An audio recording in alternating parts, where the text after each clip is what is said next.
Hi friends, welcome to Vikram Vihari channel. Friends, ఇప్పుడు మనం present అయితే మేడారం అయితే వెళ్తున్నాం. మేడారం చాలా అంటే చాలా ఫేమస్. మేడారం జాతర మన భారతదేశంలోనే రెండవ అతిపెద్ద పండగ. మొదటిది వచ్చేసరికి కుంభమేళ అందరికీ తెలుసు. రెండోది మేడారం జాతర చాలా అంటే చాలా ఫేమస్. ఈ మేడారం జాతర ఏదైతే ఉందో మొత్తం గిరిజనులకు సంబంధించింది. గిరిజనులు మొత్తం చుట్టుపక్కల ఛత్తీస్గఢ్, ఒరిస్సా కానివ్వండి, మహారాష్ట్ర కానివ్వండి, మన ఆంధ్ర, తెలంగాణ, ఆ బోర్డర్లో 5-6 రాష్ట్రాల నుంచి ప్రజలు కొన్ని లక్షల మంది, అది కూడా 2003లో అనుకుంటా, ఆ టైంలోనే 90 లక్షల మంది వచ్చారంట మేడారం జాతరకి. కానీ మొన్న ఒక 2 ఇయర్స్ బ్యాక్ 1 కోటికి పైగా దాటింది. దగ్గర 1.5 కోటి పైగానే వచ్చారు భక్తులు. అలాగా కొన్ని కోట్ల మంది, కొన్ని లక్షల మంది జాతరకి ఏదైనా ఫెస్టివల్కి వచ్చారంటే అది ఒక్క మేడారం జాతర మాత్రమే. సో మన సౌత్లోనే ఇది ఒక పెద్ద పండగ. తెలంగాణకైతే రాష్ట్రీయ పండగ. సరే, ఇది వచ్చేసరికి ములుగు జిల్లా తెలుసు కదా, సీతక్క, ఎమ్మెల్యే సీతక్క అంటారు కదా, ఆవిడ నియోజకవర్గం మొత్తం ఇది మేడారం. మేడారానికి మనం ఒక 2 రూట్లు అయితే ఉన్నాయి, ఇటు నుంచైనా రావచ్చు మనం. ఓకే, ఒకటి నేనైతే భద్రాచలం మీద నుంచి వచ్చా మేడారం, ఇంకోటి హనుమకొండ అటు సైడ్ ఇంకోటి ఉంటుంది కదా వేరే రూటు, అటు నుంచి రావచ్చు, ఛత్తీస్గఢ్ నుంచి రావచ్చు, ఇటు మారేడుమిల్లికి నుంచి చాలా దారులు ఉంటాయి మేడారానికి రావడానికి. కానీ మేడారంలో అసలు ఏమేమి చూడవచ్చు మనం, అసలు అక్కడ మెయిన్ ఆ టెంపుల్ ఎలా ఉంటుంది అన్నీ కూడా ఈ వీడియోలో చూపిస్తా. ఆల్రెడీ మన వీడియోస్ మేడారంలో చాలా ఫేమస్ అయిపోయింది. కరెక్ట్గా 1.5 ఇయర్ కింద నేను వచ్చి ఈ మేడారం మొత్తం కూడా షూట్ చేశాను. మొత్తం చాలా మందికి, కొన్ని లక్షల మందికి రీచ్ అయ్యి అందరూ కూడా చాలా బాగా తీసామని మెచ్చుకున్నారు. సో అందరూ కూడా చాలా థ్యాంక్స్ చెప్తున్నాను. మళ్ళీ మేడారం వచ్చాను ఎందుకంటే రీసెంట్గా మనకి అయోధ్య సందర్భంగా భద్రాచలం వీడియోస్ అన్నీ చేశాను. అక్కడ పక్కనే ఉంది కదా ఒకసారి మేడారం, ఎప్పుడో 2 సంవత్సరాల కింద వచ్చాను, మళ్ళీ ఇప్పుడు వస్తున్నా. సో మేడారం నేను వెళ్ళేసరికి మొత్తం అక్కడ షూటింగ్ అయితే జరుగుతుంది. సినిమా షూటింగ్లు, సాంగ్లు మొత్తం అన్నీ జరుగుతూ ఉన్నాయి. కొంచెం హడావుడిగా ఉందన్నమాట. అందులోనూ దగ్గరలో మనకి మేడారం జాతర ఉంది, అసలైన ఫెస్టివల్ అది. ఇంకా మొత్తం హడావుడిగా టెంట్లు వేస్తున్నారు, భక్తులు ఇంకా స్టార్ట్ అవుతున్నారు, మొక్కుబడులు మొత్తం కొంచెం గందరగోళంగా ఉంటుంది. సో అయినా పర్లేదు, ముందు మేడారం అసలు ప్రజెంట్ ఎలా ఉంది 2024లోకి మనం ఎంట్రన్స్ అయ్యాము. మొత్తం అసలు ఒకసారి చూపిద్దాం మన వాళ్ళకి అని చెప్పి నేను మేడారం అయితే వచ్చాను. మమ్మల్ని లోపల కూడా రానివ్వడం లేదు. ఇదిగోండి మొత్తం కంచెలు పెట్టేసి బయటే బండి, వెహికల్ మొత్తం ఆఫ్ చేశారు మాది. ఎందుకంటే షూటింగ్ ఒకటి జరుగుతుందని చెప్పా కదా, గుడి ముందే కరెక్ట్గా ఆర్చి ముందే షూటింగ్ జరుగుతుంది. ఇది వీడియోస్ మామూలు సాంగ్ యూట్యూబ్లో పెడతారు కదా, సాంగ్ ఒకటి మేడారానికి సంబంధించిన దేవుళ్ళ పాటలు అన్నీ కూడా. సో అది షూటింగ్ అయితే జరుగుతుంది. చాలా మంది భక్తులు కూడా ఎగబడి చూస్తున్నారు. ఎందుకంటే షూటింగ్ అంటే అందరూ కూడా చాలా ఇంట్రెస్ట్ కదా. కానీ నేను ఇక్కడ కరెక్ట్గా 10 నిమిషాలు ఉన్నాను. ఆ 10 నిమిషాల్లో ఒక చిన్న సాంగ్ మొక్కని 20 సార్లు చేపించాడు ఆ డైరెక్టర్ అయితే వాళ్ళ చేత. నాకైతే నీరసం వచ్చేసి సరే ఇంకా ముందు టెంపుల్ లోపలికి అయితే వెళ్దాం అనుకున్నా.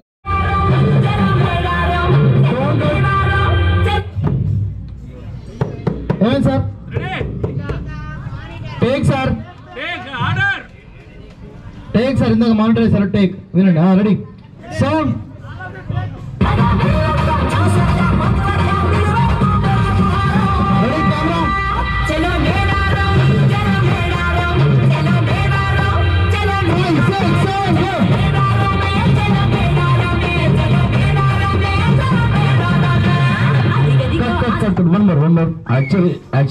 అసలు ఈ ప్లేస్ మొత్తం కూడా గమనించండి, మొత్తం చూడండి, ఇక్కడ కూడా షూటింగ్ జరిగినట్టుంది. అందువల్ల ప్లేస్ మొత్తం క్లీన్ చేస్తున్నారు, మొత్తం పసుపు కుంకాలతో. అసలు చాలా అంటే చాలా గందరగోళంగా అయిపోయింది. చూడండి, ఎంతో మందిని పెట్టి మళ్ళీ క్లీన్ చేపిస్తున్నారు.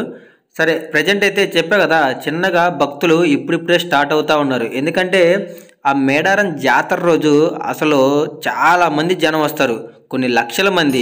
అందుకని చాలామంది అప్పుడు రాలేను, కొంతమంది భయపడే వాళ్ళు ఏంటంటే ఇప్పుడే ముందుగానే ఒకసారి వెళ్ళి దర్శించుకుందాము అనుకొని ఇప్పుడే వస్తున్నారు చాలామంది. సో మేడారం జాతర ఇదిగోండి, సమ్మక్క సారక్క.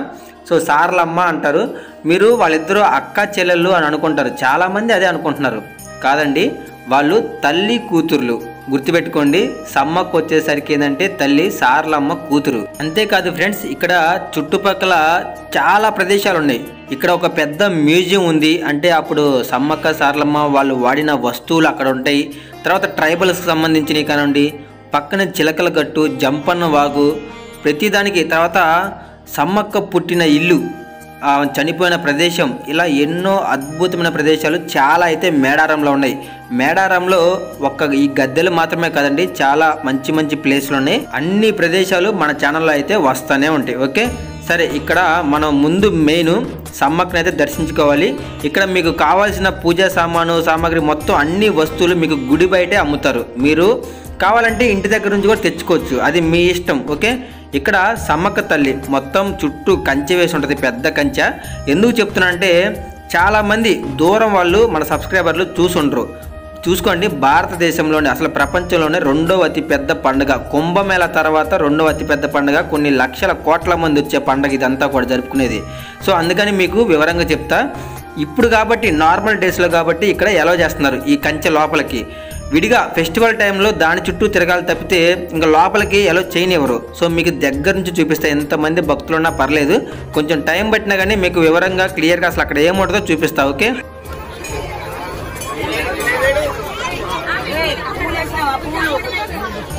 ఇప్పుడు మీరు చూస్తున్నది సమ్మక్క తల్లి. అంటే మీకు ప్రతి గుడిలో ఉన్నట్టు విగ్రహాలు అయితే ఇక్కడ కనిపించవు గాయస్. మీకు సమ్మక్క తల్లి ఎక్కడైతే అదృశ్యం అయిపోయిందో అదే చిలకల గట్టు, అక్కడి నుంచి ఆ రోజు పండగ రోజు అక్కడి నుంచి సమ్మక్క తల్లిని ఒక అదృశ్య రూపంలో ఇక్కడ కిందకి తీసుకొస్తారు మేడారానికి. ఆ గద్దెలోకి ప్రవేశిస్తారనమాట. మొత్తం అది వేరే ఉంటుంది. మీరు ఆ రోజు వస్తేనే అసలు ఇక్కడ ఏం జరుగుతుంది అనేది మీకు అర్థమవుతుంది. సమ్మక్క తల్లి ఎవరి కూతురో కూడా ఎవరికి తెలియదు. అప్పుడు ఇక్కడ రాజ్యంలో మేడరాజు అనే ఒక రాజు వేటకి వెళ్ళినప్పుడు అడవిలో, దట్టమైన అడవి ప్రాంతంలో ఒక పెద్ద పుట్ట మీద సమ్మక్క తల్లి చిన్న వయసులో చిన్న పిల్ల ఆడుకుంటూ కనిపించింది. సో ఆవిడకి కాపలాగా పెద్ద పుళ్ళు, సింహాలు అటు ఇటు అన్నీ చుట్టుముట్టాయి.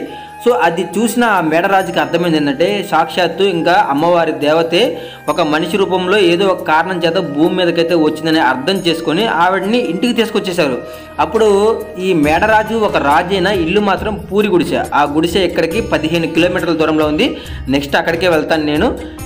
ఇదిగోండి ఆవిడ కూతురే సారలమ్మ. ఇదిగోండి చూడండి ఎట్లా ఉందో, మొత్తం కూడా సారలమ్మ తల్లి ఇక్కడికి సంబంధించిన వరకు. పక్కనే మనకి గద్దె కూడా ఉంటుంది, ఆ గద్దె కూడా చూపిస్తాను. ఇదిగోండి ఇక్కడ మొత్తం 4 ఉంటాయి, సమ్మక్క, సారలమ్మ, ఇదిగోండి గోవిందరాజుల గద్దె, పక్కన ఇంకోటి ఉంటుంది. మొత్తం ఈ 4 చూసుకున్న తర్వాత పక్కనే జంపన్న వాగు అని ఒక వాగు కూడా ఉంటుంది. అసలు మేడరాజు కూతురు సమ్మక్కను ఎవరికిచ్చి పెళ్లి చేశారు తెలుసా? ఆ రాజ్యం మొత్తానికి హెడ్ అయిన మేనలుడే, సొంత మేనలుడే పగిడిద రాజు అని ఒక రాజుకి ఇచ్చి వివాహం చేస్తారు సమ్మక్క తల్లిని. అప్పుడు ఈ పగిడిద రాజు గారికి సమ్మక్క తల్లికి మొత్తం సంతానం 3 అయితే ఉంటారు. ఫ్రెండ్స్, ఇలా తెలుసుకుంటా పోతే చాలా అద్భుతమైన చరిత్ర అయితే చాలా ఉంది. ఓకే, మీరు డైలీ మన వీడియోస్ చూసి ఇలాంటి అద్భుతమైన చరిత్ర, ఇలాంటి మంచి మంచి ప్రదేశాల గురించి తెలుసుకోవాలంటే మన ఛానల్ని అయితే సబ్స్క్రైబ్ చేసుకోండి. ఈ వీడియో నచ్చితే ఖచ్చితంగా లైక్ చేయండి. ఓకే, మేడారం జాతర ఎలా ఉంటుందో అన్నీ కూడా మన ఛానల్లో 1 by 1 వస్తూనే ఉంటాయి. ఓకే, అందరికీ నచ్చింది అనుకుంటున్నాను. సపోర్ట్ చేయండి, లైక్ చేయండి, కొత్త వాళ్ళు సబ్స్క్రైబ్ చేసుకోండి, పక్కన ఉన్న బెల్ ఐకాన్ని ఆన్లో పెట్టుకోండి. ఓకే, ఇంకొక ఇంట్రెస్టింగ్ వీడియోతో మళ్ళీ కలుద్దాం. మీ విక్రమ్ విహారీ.